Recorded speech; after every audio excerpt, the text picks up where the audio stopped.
All right, so for those of you who missed us at the very beginning, I am Mr. Michael Curtis, and with me is Mr. Brendan LaSalle, and this is Keep Crawling with Mike and Brendan. If you were just tuning in for the first time, where have you been? We've missed you. We've been looking for you. I know, right? I have fondue in the basement going here. Uh, so Mhm. this is our what used to be weekly show where we delve into pop culture and gaming and where the two meet and what you can do about it using various dungeon crawl classics and related stuff. This is obviously we used to be on Wednesday nights, but we due to the fact that everybody came along in our wake. As always, Brendan and I are we're trendsetters. We're pathfinders. We're going ahead and all these other shows popped up. So we're going to be on Mondays every other week now. That's the plan going forward. So it's going to be good. But aside from the new date and time, it's going to be the same old nonsense. So there you guys go. Blessed So be. Hey, there's a question in the chat. Yes, I am officially negative on Corona. Most of the symptoms are gone except for a little bit of brain fog, and I'm very, very tired. so he's in perfect shape for tonight's episode. That's it. Yeah, yeah. I don't think we've ever done one where we've been tired and and been brain fogged. So No, it's kind of our raison d'etre, our usual. I Well, did say how is Pathfinder. Pathfinder is a word that has been around long before a 3.5 clone. it? So, Pathfinder is not a dirty word. It all depends on what the context is. Yeah. Kind of like no, like I know I'll be good. I won't give another potentially dirty word because Elena may cut my audio. So Brendan, usually we talk about what we've been up to, but I know the answer with you has been dealing with COVID. So Oh yeah. uh, A lot of like watching movies horizontally. There's been a lot of that going on. yeah. But yeah, so I haven't other than I got up. I tried to do like as soon as it was reasonable. I started to get up and do a little bit of work because I had deadlines. But I really haven't. I haven't gamed since I missed Long Con. Long Con was supposed to be this weekend, which was a Mhm. giant drag, and I'm super bummed about that. But I mean to get back there at some point. But I haven't rolled dice since the last show, since whatever the last convention I was at Before you became sick. That was so before I became sick. Yes, it was roughly maybe 3 weeks to a month ago. So it was in the middle of October. So yeah. yeah. Game Hole was the last show I did. Oh, that's right. Okay, yeah, you did Game Hole, and I did not. So how was Game Hole, by the way? Game Hole was fantastic. Aside from giving you COVID potentially. Oh no, you know what? I did not. That was not what the problem was. I had to make a trip to North Georgia. I had to make a trip to North Georgia. A whole bunch of us went up there for an occasion. Say And no then, more. Say no more. yeah, you know, I know. So Okay. yeah. Ooh, hey, someone from our last show, somebody watched Crimes of the Future. Very glad y'all. I hope y'all liked it. Good. Good conversation piece. Yeah, we had a great email after the show from fan of the show, Nacho. Nacho sent us a great list of Spanish horror movies, and unfortunately, we can't get most of them here. No, But there were some great titles in there. yeah. I don't have them up, but there was one which I thought for a minute was like the vampire versus the werewolf versus the nun versus the exorcist. But it was actually like two titles that were combined together. It's like because I would go see that first movie, like that there. Yeah. He mentioned the one he mentioned was Pieces, which I saw when I was a kid. Yeah. And oh boy, that's a slasher. Elena, I don't think a VPN is actually going to help the situation. I think it's literally nobody has made digital versions of these, or if they had, they are entirely in Yeah. Spanish. We don't need a VPN. We need a VCR and Right. a lucky tape hunt. There is so much stuff out there that is on VCR, and nobody either has the money or the intention to convert it over some sort of digital format so I can watch it. So, Oh yeah. all right. Oh, All right. Well, speaking of things in digital and audio formats and things, are you going somewhere, Brendan? I was like, no, I'll be right back. I was chiming along. Yes, we're speaking of things. So what we have decided as longtime viewers know is we always have a topic that we talk about, and this year we put together and we sat down. What haven't we talked about? And then we realized it's like, well, there are some things, and one of those things we talked about is superheroes.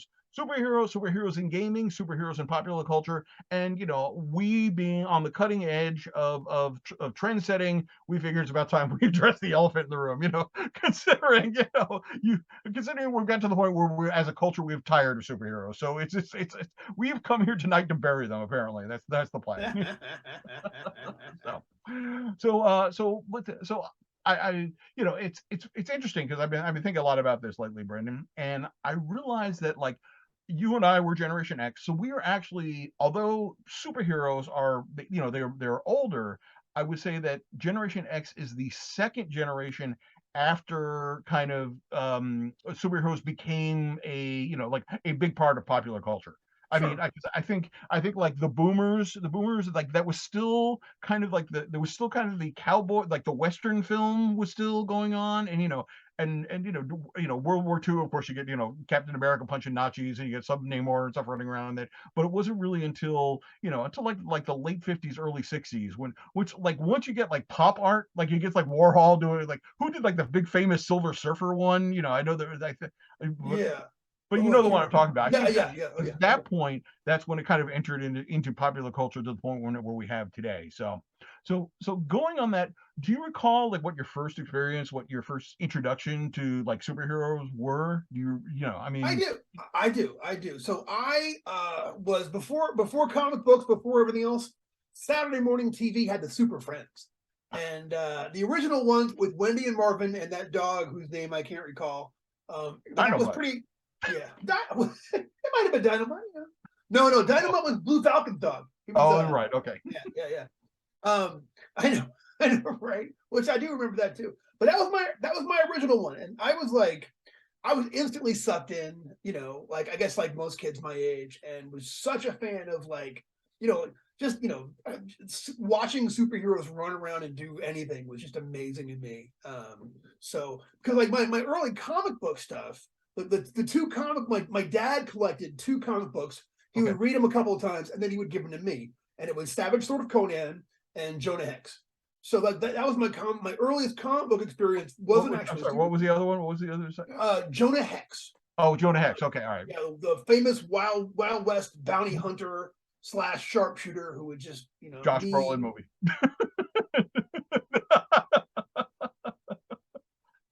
Well, it's been keep crawling. I gotta no. That movie broke my heart. I was Mm. so I don't know, so sad about that. But you know what though? The one of the beautiful things about living in this age, at some point there will be another Jonah Hex Right. TV series. You know what I mean? Eventually, what is it? We're getting a Wonder Dog from Super. That sounds about that sounds right. Wonder Dog. I I mean, think it that's just only right. sense that they were the Wonder Twins, so of course, they would have Wonder Dog. Yeah.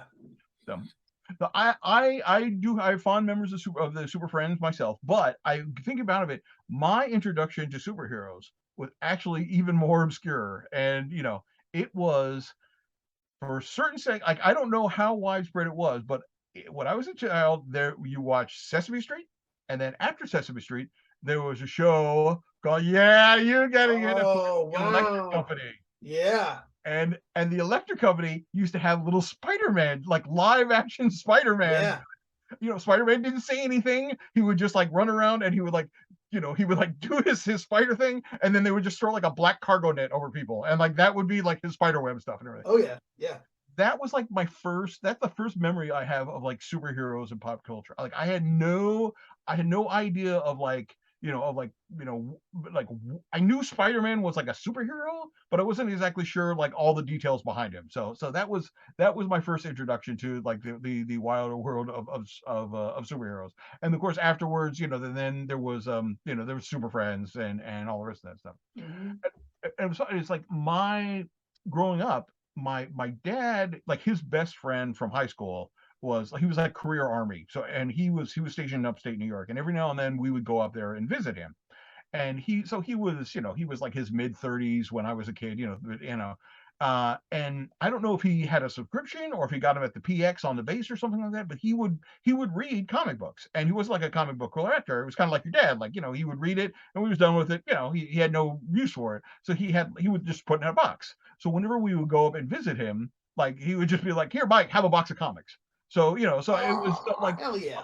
I had no, like, so my first introduction was really like piecemeal. Like, it was like, it was just like, you were just constantly diving in the middle of a plot line, like Iron Man. Like, there'd be like 3 issues of Iron Man in there, and like 6 Captain America, and and like a Oh Rom the yeah. Space Knight or something. So that was my very much introduction to it. So I was very much growing up I was a make mine Marvel kid. I do recall that. It's like, my experience was all Marvel comics. Outside of course, we mentioned the Electric Company Spider-Man. We mentioned the Super Friends. Of course, we have to address Batman 66, which of course was in it was in yeah, Adam West Batman, was in syndication and in reruns all the time. So Oh I think, yeah. yeah, I remember that five days a week you were able to come home, and then there was Batman. So that was that day. Mm-hmm. Um, Yeah, and I watched. I'm certain I've seen absolutely every episode of that, plus the weird fragments and things that are the bit of the Green Hornet show that they did, mhm, and right. Yeah. there's a pilot you can watch for the actual.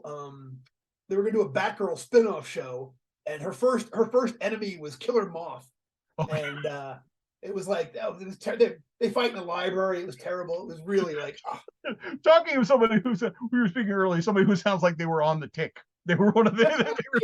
It really sounds like one of the bad guys on the Tick. Kill them all. I know. Oh, the Tick.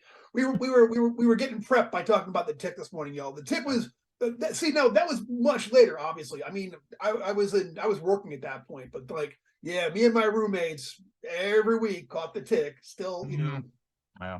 I know. And we were also talking about this, and although Brendan and we planned on talking about this topic, a couple months ago. It just happens is, of course, Kevin Conroy has just passed away just Yeah. this week, and I know for a lot of R.I.P. people out there, Kevin Conroy is Batman. I mean, there's a certain demographic that people grew up with Batman the animated series, and he will always be, that voice. It was funny. It's like, I remember it wasn't until much later. I remember Kevin Conroy. He was the sergeant on Tour of Duty, which was it was a Vietnam. It was a Vietnam television show set in the Vietnam War that followed this one platoon of army soldiers, or I think it ran for like 3 or 4 seasons. But No kidding. he was effectively the Willem Dafoe character from Platoon. He was kind of like Sure. the Sure. wise sergeant, got everybody out of there. Yeah. But yeah, I mean, I remember, and it wasn't until much later I was like, oh, I know that name, and yeah. Mhm. But yeah, so, well, rest in peace, Kevin Conroy. Thank you for your work, and you touched the lives of many people. So Mhm. yeah, yeah, yeah, Oh, yeah, yeah, he was. Yep. Yeah, go, but oh so, yeah. yeah. I'll tell you what. I think to this day, I think that Batman the animated series is one of the best superhero things ever on television. You know what I Oh, mean? I totally agree. I mean, like I said, it came on just when I was kind of aging out of that. I was in high school Yeah. at that time, so I wasn't watching, but I wasn't watching, cartoons all the time, but I would occasionally catch an episode. And I remember it was always being really cool. Joey Royale bringing up Bill Bixby and the Incredible Hulk. Yeah, that was another one in there. That was.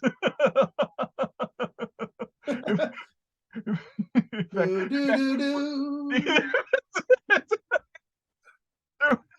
Brendan actually literally asked me a question one time, and and I forget what it was, but I said, "Can you picture the closing music of the Incredible Hulk being played over the background? If so, then you're on the right track." Do, do, do, do. You know what? Hitchhiking off to his next adventure, where somebody would Next make him mad. sad adventure. Somewhere Oh, online, there's a list you can read. Someone put together a list that compiled of everything that ever triggered him to become the Hulk. oh God! I wish I had that. Yeah, I wish I had that at my fingertips, because that is a great list. That is. Oh yeah. If you're out there, Google list of things that made Bill Bixby turn into Hulk, because somebody Yeah. has done the Lord's work and compiled all of them. Like, like I think one of, if I recall correctly, one of them was like a watermill. Yeah, yeah. He got riled up. That man needed some. You know what I mean? He he could fly off the handle. Yeah, man. I don't know. I feel like yeah, they would always find a way to work it in. Thank you, Elena. Oh, bless you, Elena. Yeah, I'm telling you, it's so good, so good. Don't look at it now. All right, I don't want to get sucked in. I don't want to get sucked in. Receiving a speeding ticket, though. I saw that. My eye fell on it. He's got a speed. Well, there's once we go down that path, there's no way we're getting back on track. That'll be the whole rest of the show. It'll be just us discussing. What would make you Hulk out, Mike? What would you get up? I had to go to the store today, and at the pet store is already full Christmas with Christmas music blasting. I was this close to hulking out. Hulking out, right? Too soon. Oh yeah, it was. I mean, it was for gamers of a certain age. We we were desperate for any sort of superhero. So I mean, we had the Incredible Hulk. I mean, to some extent, of course, the $6 Million Man, the Bionic Woman, that was kind of in there too. Yeah. But of course, there was also the Thor, like Spider-Man movie, and I don't know if you've ever seen the original Fantastic Four movie that. Gosh, yes. The Roger Corman one, the one that they produced. Yeah. Okay, all right, good. So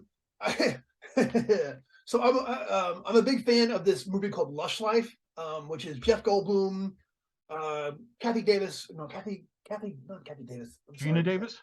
No, Kathy Baker and Forrest Whitaker. They're jazz musicians in New York, and it's a love triangle and everything. It's really good. And I bought the VHS of it, and it was they had a preview of the preview of the Fantastic Four movie in the credits to Lush Life. And then, so I was like, but you couldn't find it anywhere. So I finally bought a bootleg copy at an early Gen Con. Spent $15 on that piece. That's the guy sitting the Star Wars holiday special, right? Oh yeah, yep. And like I played it for like my buddy and his kids, and like the kids were so excited, and I'm like, oh, this is real bad. I mean, just bad. It was. The more I think about it, it really is. The whole superhero thing is very much the way that gamers of a certain generation dealt with the fantasy stuff. Like like in the '80s, there was some good fantasy stuff, but there was a lot of crap out of there. But we were happy to take every one that we could. For every Excalibur and Conan the Barbarian, there was a Hawk the Slayer. I mean, it was just yeah. Oh my gosh. So now it's like it's an embarrassment of riches out there. I mean, it doesn't matter like who your favorite obscure superhero character is. There's a movie about them, or will be, or what's in the making. So it's unbelievable. We watched that the She-Hulk series, which I thought was excellent, and it was a lot of fun. And at one point, like this is it's come to this, and I'm fairly well versed in comic books, not amazingly, and certainly not anything modern, but of like the old back in the day stuff that they're drawing from, that Marvel draws from all the time. And she at one point she goes to a therapy like kind of a session with a bunch of villains I had never heard of, like not one. They're down to the D team. You know what I mean? Of bad guys at this point. It's unbelievable. Like Paste Pot Pete. I mean that caliber. Yeah, I mean he's a moment from throwing away. He's going to show up. Fool killer.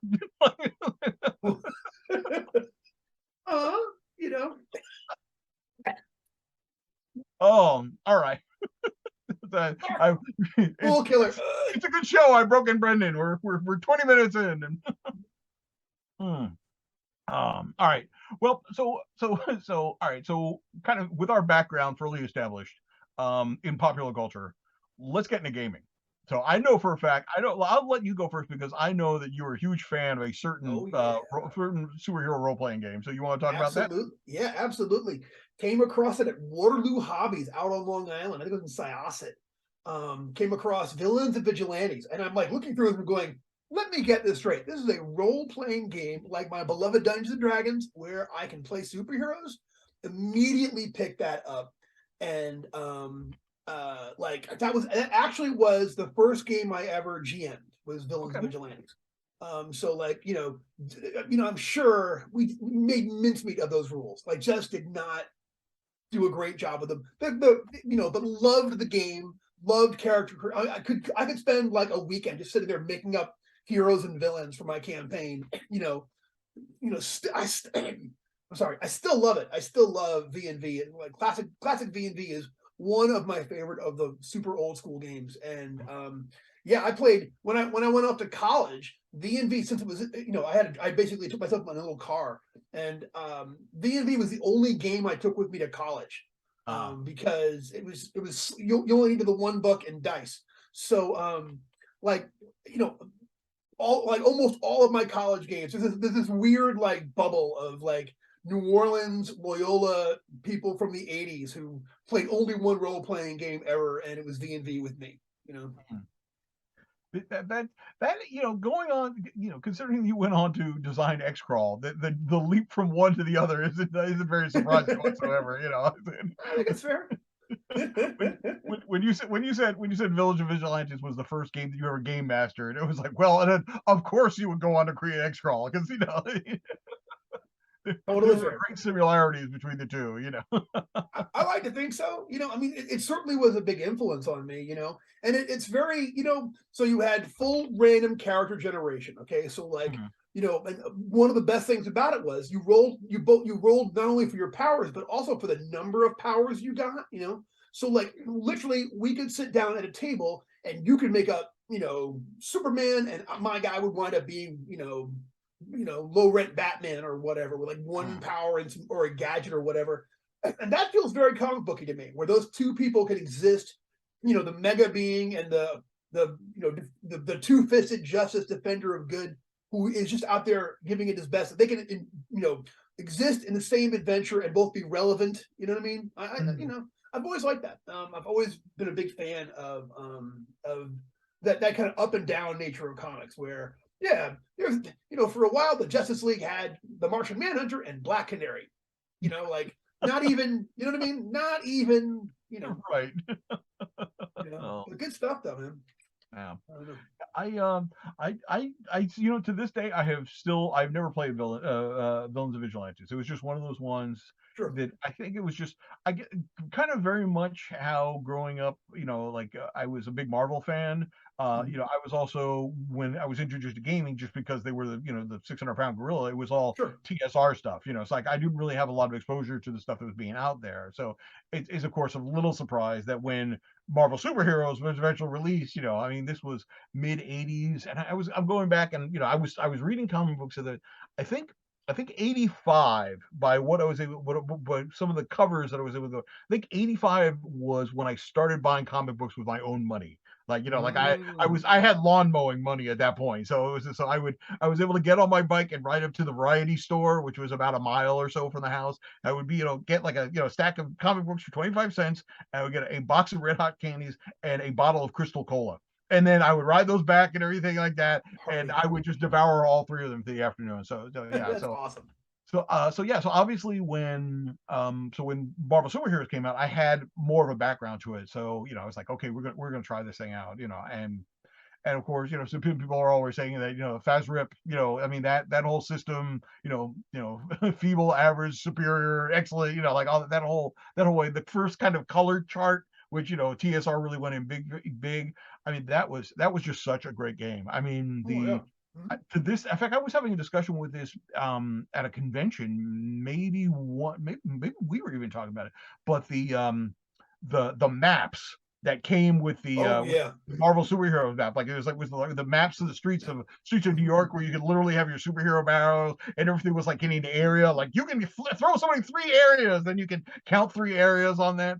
And there were so many in jokes, like the names of like the businesses and stuff. There were like one was named after like Jeff Grubb. There's just like, if you get, like, I unfortunately do not have those, but after that discussion, I was like, I should get those things just for the maps itself. I was like, I bet you we could hack something in some convention, where we could need the maps to 1980s fantasy, Marvel superhero stuff.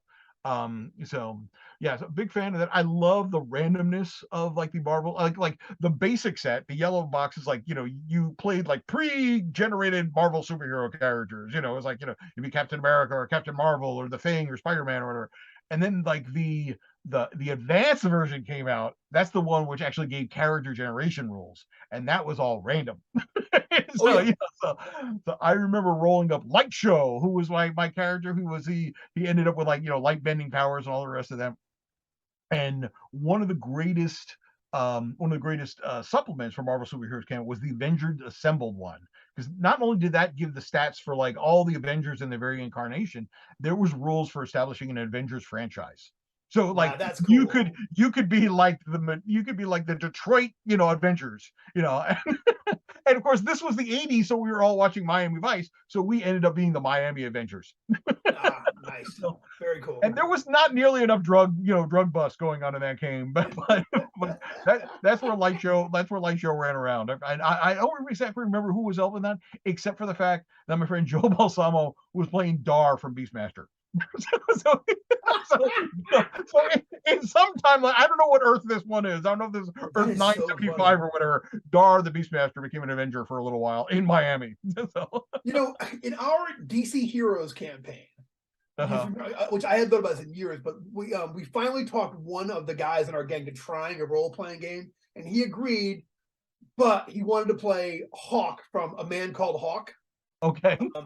Uh, I can't remember the guy, Avery something. Avery Brooks. He was from Avery Deep Brooks. Space Nine, Yeah, yeah. So he which was was a spin-off from Spencer for Hire. Spencer for Hire. Yeah, well, that is so funny. But I hadn't thought about it in years. So is there something about doing superhero games that inspires people to sort of like cross pollinate and take characters out of one genre and run them in something else? I think yes. I think just because that's where the source material is. I mean, there's so much cross pollination. I mean, if I especially with Marvel comics, I mean, there would always be, whether they were just jokes that were inserted by like like by the writer or the author, there would be like real world cameo appearances, like even in the Yeah. background, because they were all set like most of them were set in Manhattan. So it would be, I'm pretty sure John Belushi shows up in a Marvel superhero comic at one point. Like at least there's a passing reference to him. I mean, Yeah, he might have been drawn in the background or something like that. So I very much, I think it's no problem to like, because you're bending yeah. reality anywhere, and anything's possible in a superhero setting. So Absolutely. There yeah. was a comic. It wasn't. I don't remember who put it out, but it was the Badger. He was kind of a martial arts superhero, and at one point he gets assigned to bodyguard and keep away from drugs a guy who was very clearly a John Belushi analog on Okay. a Saturday Night Live style show. And then, as I recall, I want to say that guy gets offed during the series, and then the Badger has to take revenge. Uh-huh. No. So, Sorry. So speaking of the Badger, that leads us into another one that I played back in the day, which of course Teenage Mutant Ninja Turtles. oh So yeah, yeah, I mean, that was based that on was good. the Heroes Unlimited, which I had the rule book for, but never didn't really strike me as much as like Teenage Mutant Ninja Turtles. I mean, Yeah. so this was before like the cartoon, so there was just kind of the comics at that point, and Yeah. so like you had to kind of like do a deep dive, and other strangers, yes. Word. And I remember in my campaign, in the campaign that I was playing in, I was, because everybody else had a superhero, I was playing Clunk the cat, who is the Teenage Mutant Ninja Turtles cat. They had a cat named Clunk in one of them, so like we just took it, like he got exposed to the goo too. So now I was a ninja cat. I wish I still had the character sheet, because I had drawn like a cat sitting on two legs with like a ninja mask on, and of course it was a black cat, and I mean it was awesome. That's so cool. Yeah. That's awesome. I too was a big fan of the Teenage Mutant Ninja Turtles game, and had we that was one of those games where I think we played like twice, but we spent many a happy afternoon coming up. Oh, hey, we should all be a group of fill the blank. You know what I mean? So, Mm. we'll be lions. Oh, rats. Oh, flying fish or whatever. Yeah. So, because they had those great rules for creating like groups of characters. Yes, yes, yes, Yeah, yes. because I mean, I remember with the Sparrow Eagles or something like that. That was their, they had Yeah. the whole the character creation The thing. iconic. Yeah, where you could take, where everybody agreed to be the same kind of base animal, and then you all had the same kind of body mutation. All your bio E points were assigned to the right place. Exactly, exactly. Yeah, Yeah. yeah. We did the same thing. We had the something pride. It was like the whatever. We were a bunch of lions, and that was like our bunch of kung fu lions that were running around doing stuff. And it's that same, getting those bio E points. I want to say like you had to, all your physicality had to be 100%, maybe. I I I don't don't know. I don't remember. It's been so long, and Yeah, my copy is long since gone away. So I've yeah, not mine looked at too. it in many years. But just one of those things is like just many a summer afternoon sitting around and beating up the Foot Clan. It was so good, Yeah, Yeah. just that was one thing. I remember the book had a really good, like they did a very good job of getting every villain. Their rogues gallery was deep. Everything that ever even kind of appeared in the Teenage Mutant Ninja Turtle books, and I want Mm. to say a couple of extras were in there, which you had this huge. You know what I mean? I mean the Foot Clan. I mean that's everything. That's you could have a whole thing. They're everywhere. They're sneaky. They're awful. Mm. They're ninjas. You hate them. You know. So I don't know. I was it was that was a very very cool system, and it was actually a system was really fun to make them characters in. Yeah, I mean, consider it was the Palladium system. I mean, the Palladium system, like how many different versions of martial arts am I going to? So I have 8 attacks per round. Like Oh yeah, yeah. You'd have like boxing and Mm. wrestling and blah blah blah blah. I'm looking back now, I would probably find it insufferable now, like to have it be so complicated and also like skill based like that, where you had to have each and every little last trifling thing in order to. But I have nothing but wonderful memories of the Ninja Turtle game. It was a lot of fun. Yeah. All right. So before we get into the reason where people are turning in, I think we have to mention one more superhero style, which I knew that you were a big fan of. This takes us away from the tabletop, and if I remember correctly, you were a big fan of a certain MMO that was Yes. would you Oh like to yeah. rhapsodize for a little bit about City Sure. of Would Heroes? you, if I may, y'all know me. I love my games, but there's only been there's a lot of role playing games that I love. I've only ever been in love with one video game, and that is the massively multiplayer City of Heroes. I was an early adopter. I got a disc from Gen Con, came back and like shared it with all my roommates, and like we were off and running. And yeah, like played that game until the end. That was the only game like I was really ever like, like I lost whole weekends to it. You know what I mean? Hmm. Like I was just so fond. Had 1,000 alts, had a really good time with it. And then eventually Cryptic Studios arbitrarily shut the game down. It was incredibly popular, Hmm. and I think they wanted to take all of the engineers and everybody from it and all their resources and put it into something else. And it went away. There were protests. I was in them. I was there at the end, and then suddenly a few years ago, all of a sudden it started to resurface as people would get a hold of the source code Hmm. and put out their own private servers with this. I actually had a guy. It was like like I was buying drugs. I had a guy. I mentioned it at a I want to say during a seminar at Game Hole, and one of the guys was like, "Hey man, we're still playing. There's a way to do it. I'll send you a link."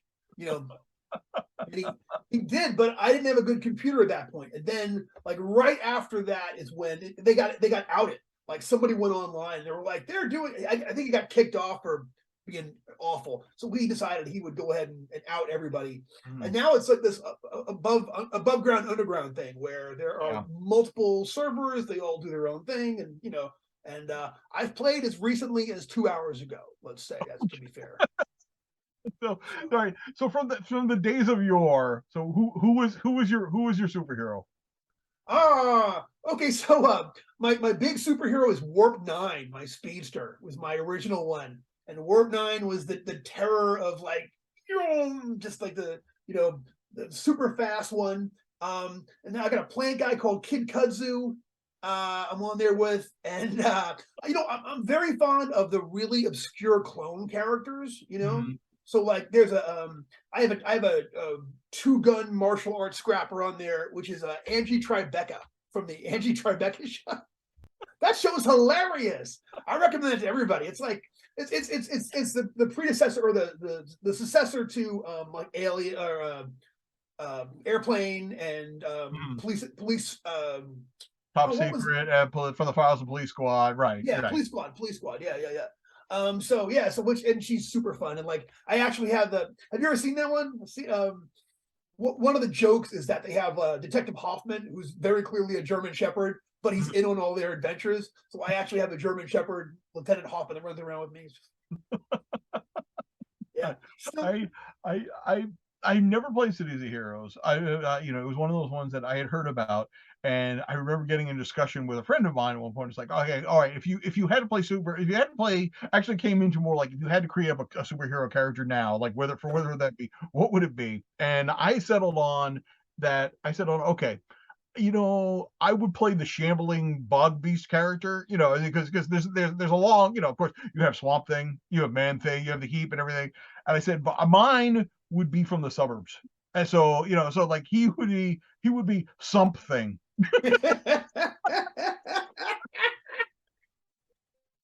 That would be my guy. It was just like, Well, let's just put it this way: you can definitely make a very good plant guy on there. Okay.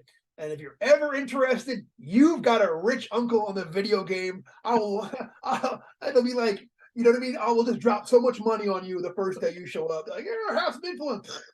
Because, set me up with my own crime cave, right? oh my gosh, yes. You'll be able to, whatever joint, you know what I mean? I will hook you up, you know. So yeah, it's yeah, I'm still, still fun. So and if any of y'all are out there playing, you can come. I'm on the Everlasting server on the Homecoming City Heroes All Homecoming right. Well, Everlasting. So come when find me. when my free time allows, I might take you up on that. Fully, dude, fully. All right, so I think we've established that we have enough geek credentials, as we haven't already. Yeah. So we have been exposed to superhero games. We have played superhero games. Now it's time for us to come up with one. All right, so All so right. all right, so although a shout out to True Vigilante, who is they have put out their own superhero game, but of course True Vigilante, as the name sounds, that is very much more that's kind of like your Daredevil, your Elektra, your the Punisher, Iron Man, Power Fist, that kind of like the Defenders level of Yeah. that's a very street, that's beating up muggers. That basically is what Hey, that is. I'll take it. Which there's nothing wrong with that. It's a fun. But It's a fun. I do not endorse vigilantism, for various legal reasons. But if it's a fun way to pass an afternoon, let me just say that much. So, but of course, you can only take that so far. Like you can only take the street justice, and then there's cosmic justice. So so say we want to do something that was like in the four color, Superman, Batman, that the big high school, what people think of when they think of superhero stuff. Sure. Where do we begin? Like what's step one? And I think we both probably could come up with the same thing, but like what would you do? Like somebody Okay. comes up, So Brendan, I want to play a superhero game. You're going to run it. Where all do we start? right. I think you got to do random powers. I think to start off with, really, really make that process where you can come up with some very wild characters that would be, I love the idea of people getting this weird bunch of things and then having to figure out a theme around the character, Mhm. the characteristics that they have in play. I think it would have to work both, like you said, both street level and cosmic. It would have to scale up nicely like that. And Mhm. honestly, I would love to do a game where you had to play through your transformation somehow. Like that's your funnel. That's what I was thinking. The same thing. It's like you couldn't do it as like a DCC funnel where you have 4 level characters, but I think you could do it as you have one character, and then perhaps the events of the funnel is actually what maybe that determines your powers. Like, like at one point you go into the lab and there's a radioactive spider and a radioactive rhinoceros and a radioactive aardvark, and depending on like which one gets free because of your ineptitude and bites you, like that's where you get your superpower from. Like That is so funny. So, like, but see, now this would be the question. Like, so, does the GM manipulate events to do that, or is there a random thing that sets it off that then the GM has to sort of like fit into the story? You know what I'm saying? Like, let's say you roll up, you find you find a magical item. Let's say that's your origin. You're like Thor, original Thor with the walking stick turns into the hammer. right. Like, so do we roll that up, and then I, as the GM, have to figure out, okay, where does he have to be to find this magical thing, or, I think you could do it both ways, kind of like the way, I mean, kind of like, kind of the difference between, like Lenkmar and, kind of core DCC, you have different kind of, I mean, I think it'd be really easy to just have it a random table, like you get to roll on this X amount of times and these are your powers. And then, I guess it really would come down to like the player judge discussion of it. I mean, if you Sure. trust the judge and be like, okay, like just put something together. But if you're like, I definitely want to be playing, like, all right, look, I rolled up like, lightning control, so like I want to have, something lightning control. I think it really depends on like, like what the preference is, like especially the judge. If the judge is like, oh, do I have an idea for a lightning control funnel, kind of thing. But I think so speaking of like the powers, because of course, like you have to address the powers, you can do Yeah. superhero stuff.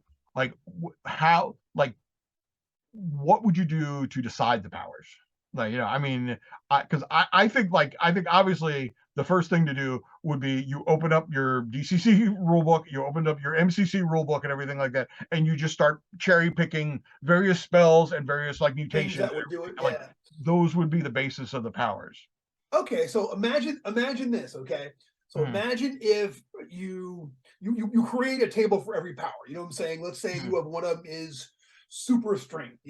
So you could steal from MCC and make it where that would be a passive one. And you know what I'm mm. saying? So like you roll it up once, and that's where your super strength is at. You know what I'm saying? So you're not rolling every time to see how strong your character is, and you don't fluctuate. But on a natural one, okay, instead of a mutation, you have a revoltant development, for lack of a better term. So Uh, let's say if you roll a one of your super strength, a natural one on, you're trying to lift up a crazy heavy thing, and you roll a one, and now instead, it would be like a story element, like a rival super strength, guy, villain shows up in town, wants to take you on to prove that he's the toughest, mm.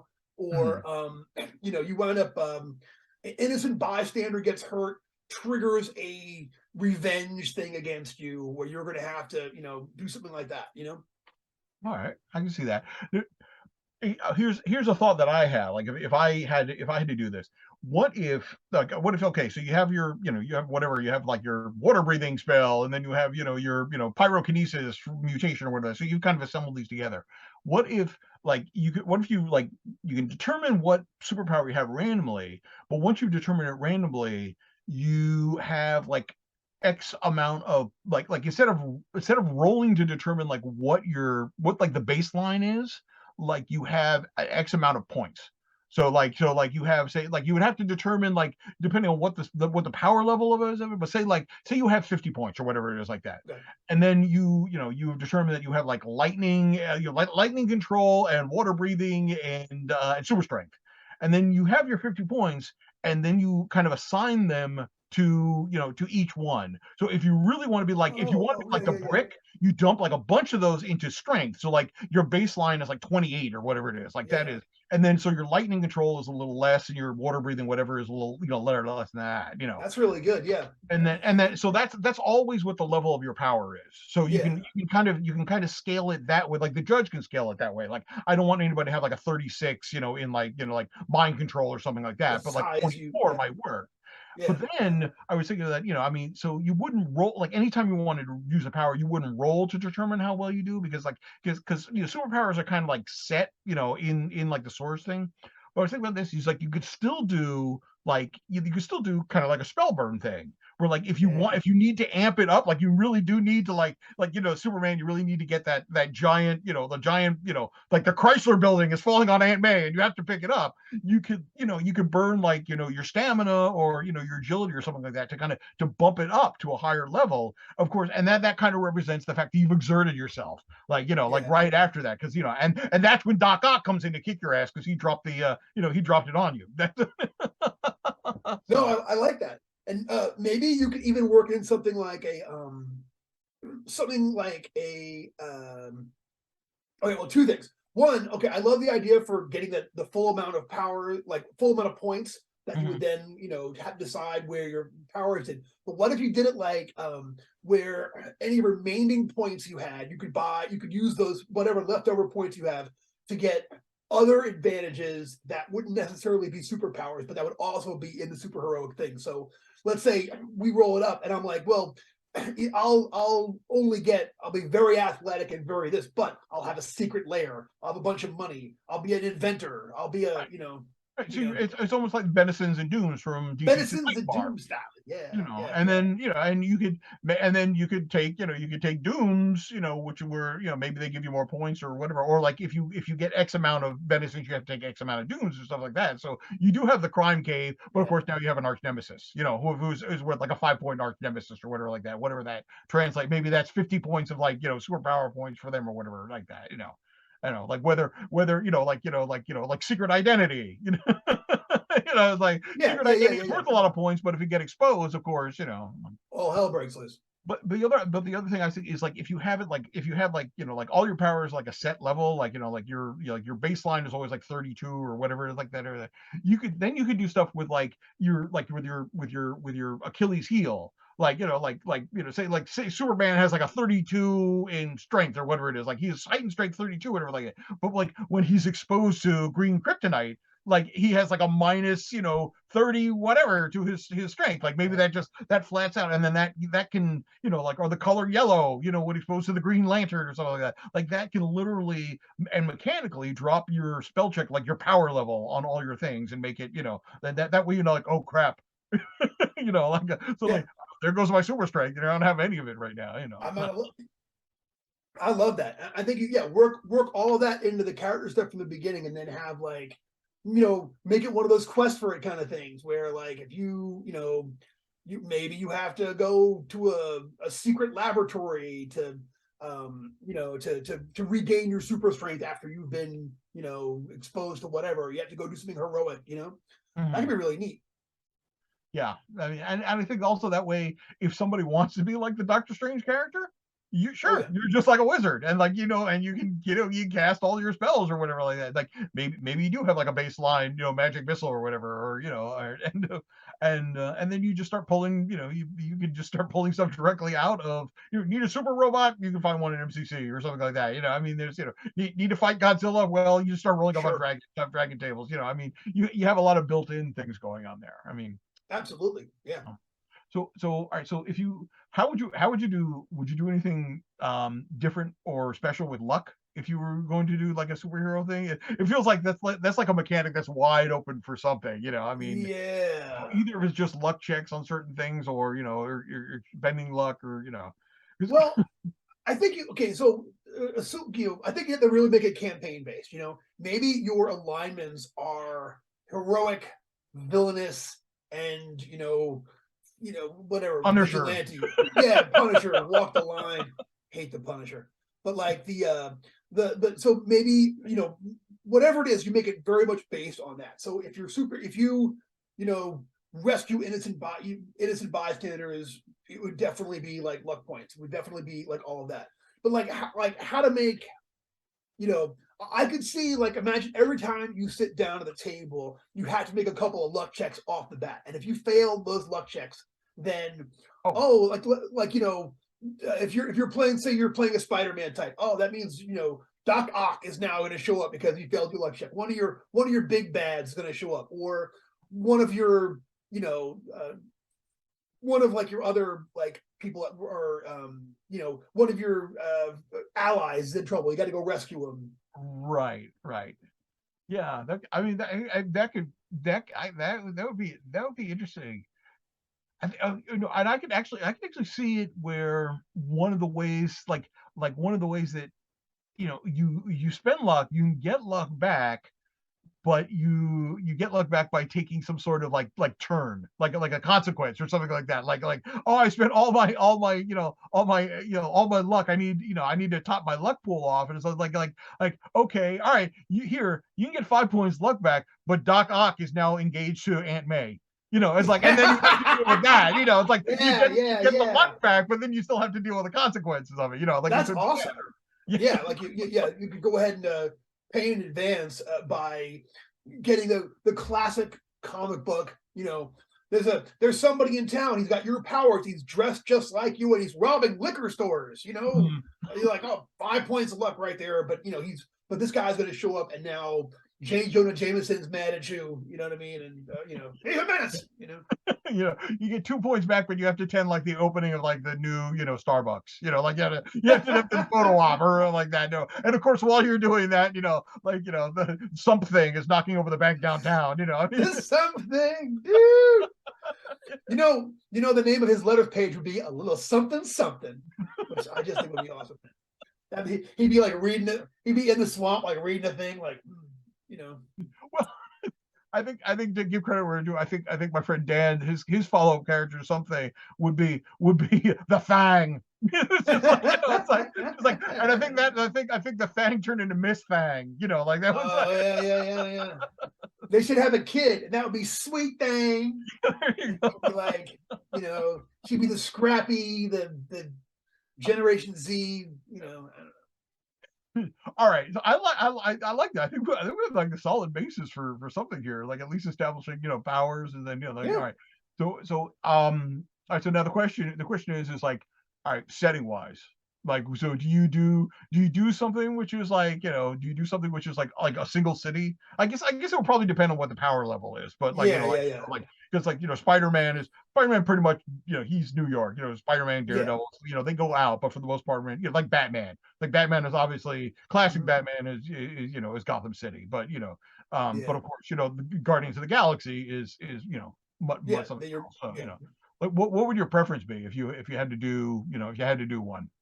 I mean, honestly, my preference would be like somehow in the real world, but it would have to. I love the city as a character in a comic book. You know what I mean? I loved Star City, Gotham City, Metropolis.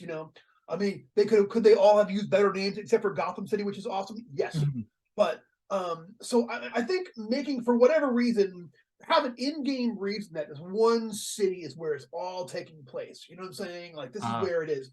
And I think you should have the ability to have other excursions and like, oh, I got to go into space for this adventure. I got to go over here to, generic war-torn country and rescue people over on the other side of the world.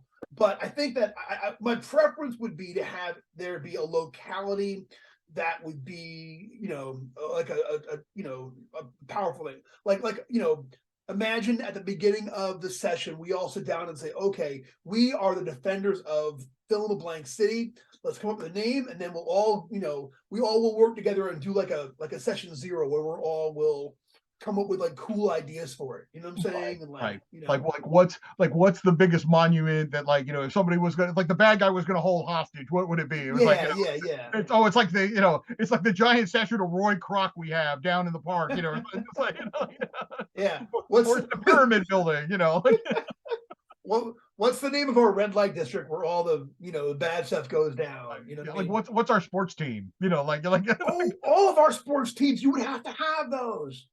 See, that would be really fun. Gotham had the Mammoths. I think the Gotham Mammoths were their football team. Really? I want to say, as I recall now. I think I think I'm kind of in the same. Although the idea of doing like a Guardians of the Galaxy stuff, where like all of that, where you have all the different alien races, like I think the way to do like a this kind of superhero thing, especially knowing the DCC community the way I have, if this was embraced, I think everybody comes up with their own city, but it's all in the same world. And then like at Oh. conventions, you have the crossover episodes where like people are bringing their superheroes from their home city, and then you Yeah. have like a special, episode where they team up to go to Murder World or something like that. So you have, you have something, you have Wave Pool, and you have, the Incredible Electric Lasso Dude, and like they all have to go together to fight, Doctor Dr. Mung and his, and his orangutan or whatever it is.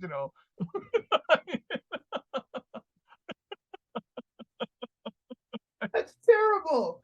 Oh my God. You know what? I have a list of Dr. Mung's henchmen in my head that I cannot say on Twitch, but just know that they're awful, y'all. Awful. Dr. Mung. It's so funny. Oh my I God. think I'm actually stealing that from Dunsany. I think it's like one of the ones, like I think Mung was actually the death god or something like that. Is it Like, right? uh, but yeah, The I old think I would love to see like a, like the DCC community crossover superheroes. I think it would be hysterical. I mean, they're basically on some level they're going to get that with X-Crawl anyway. But like so there will so be some crossovers. so once X-Crawl really takes off, we can just open up like the minor superhero league. I think. I'm with it, man. Yeah, I think you could. So okay, full disclosure, I have run a DCC rules superhero game. I ran it as a part of 1000 Insane Worlds very early on in the Okay. run, and it was a lot of fun. But I basically made up arbitrary superheroes. Like I gave them like powers and like made really quick charts for them, and just sort of like gave them out to the players, and then did the same thing, made equivalent bad guys that were about the same power level. Like there was a bunch of henchmen and then one real bad dude that they had to deal with. And but so I used the DCC rules, but yeah, they were basically I just sort of like created powers that worked like spells, Uh-huh. down the line. So, And then so you had them do like a power check whenever they wanted to use stuff? Is that how? yeah, they had to do a power check, and on a failure, I had like a little like kind of a generic fail chart. You know what I'm saying, Okay. for when they didn't work, because I made it in about 3 hours. Um, I could see that working, but it would be very, very dependent on the kind of like on the setting of it. Because I know I know it's been done, but I can't think of the specific example off the hand. But there are comic book or or superhero settings where suddenly superpowers just start materializing. Like there have been no superheroes, and then all of a sudden, like they oh start. sure. Yeah, say the Millennial Universe with Static Shock and the Force Syndicate. Oh, Force Okay, Syndicate. I don't Blood know. Syndicate, Blood Syndicate, Blood Syndicate.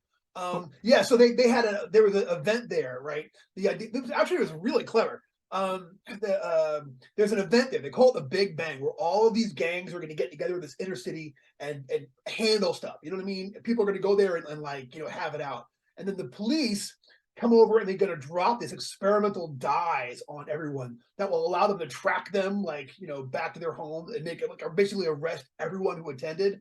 And of course, instead, a lot of these kids die, and the ones that don't get these superpowers from this event. Uh, You know what I'm saying? So like they go on, and now you have a city full of superpowered gangbangers.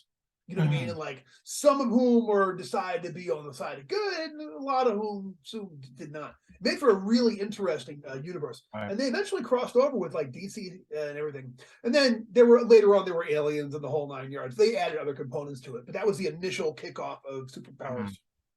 Yeah, I can see like I could see using that sort of system, like if that was the case, like and maybe so like maybe at first level you always have to roll for whenever you want to use your superpower, and then like maybe every time you go up like a level, maybe like one stabilizes more or something like that as you get more and more used to using it and everything. So there's still Sure. that wild card ever, but I think that would be very much applicable to like the setting itself. I think you could do fun with that. But I think that requires like a player buy-in, because if somebody wants to play like I just want to play Superman and Batman, they're not gonna be like, well, Batman doesn't have to, roll every time he wants to use his X-ray vision, so but Yeah. all right.